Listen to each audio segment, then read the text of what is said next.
ಕಾರ್ಮಿಕ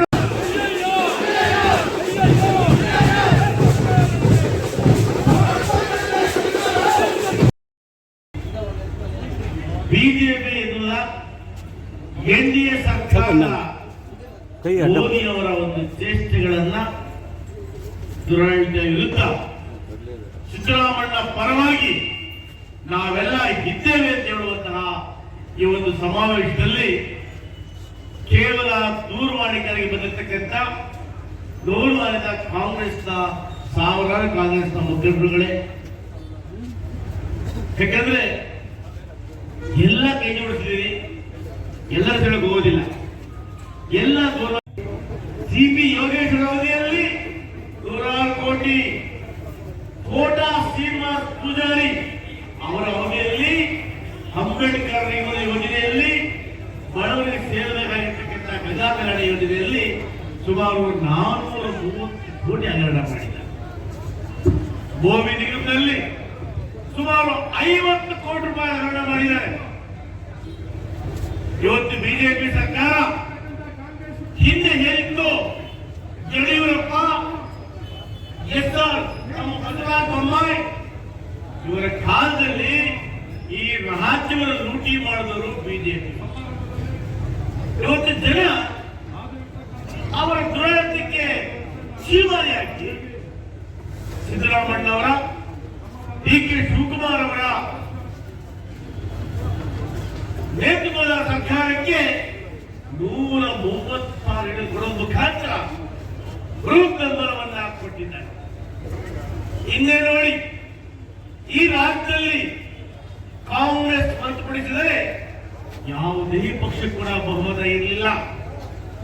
2 ಬಾರಿ ಬಿಜೆಪಿ ಸರ್ಕಾರ ಬಂದರೂ ಕೂಡ ಆಪರೇಷನ್ ಕಮಲ ಮಾಡಿ, ಆಪರೇಷನ್ ಕಮಲದಿಂದ ಅನ್ಯಾಯ ಮಾರ್ಗದಲ್ಲಿ ರಾಜಕಾರಣ ಮಾಡಿದವರು, ಲೂಟಿ ಮಾಡಿದವರು ಬಿಜೆಪಿ.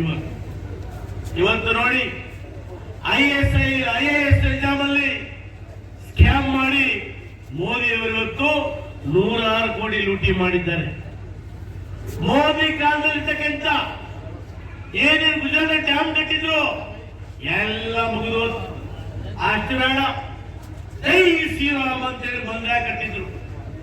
ಸ್ವಾಮಿ, ಅದಕ್ಕೆ ಕೋಟ್ಯಾಂತರ ಖರ್ಚು ಮಾಡಿದ್ರಿ. ಇವತ್ತ ಆ ಶ್ರೀರಾಮ ಮಂದಿರ ಇವತ್ತು ಮನೆಗೆ ಸೋರ್ತಾ ಇದೆ.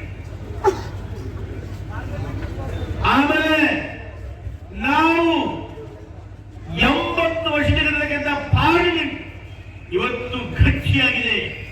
ಮೋದಿ ಕಟ್ಟಿರ್ತಕ್ಕಂಥ ಪಾರ್ಲಿಮೆಂಟ್ ನೀರು ಸೋರ್ತಾ ಇದೆ.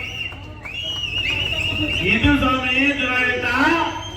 ಸನ್ಮಾನ್ಯ ಮೋದಿಜಿಯವರೇ, ಇದು ದುರಾಡಳಿತ.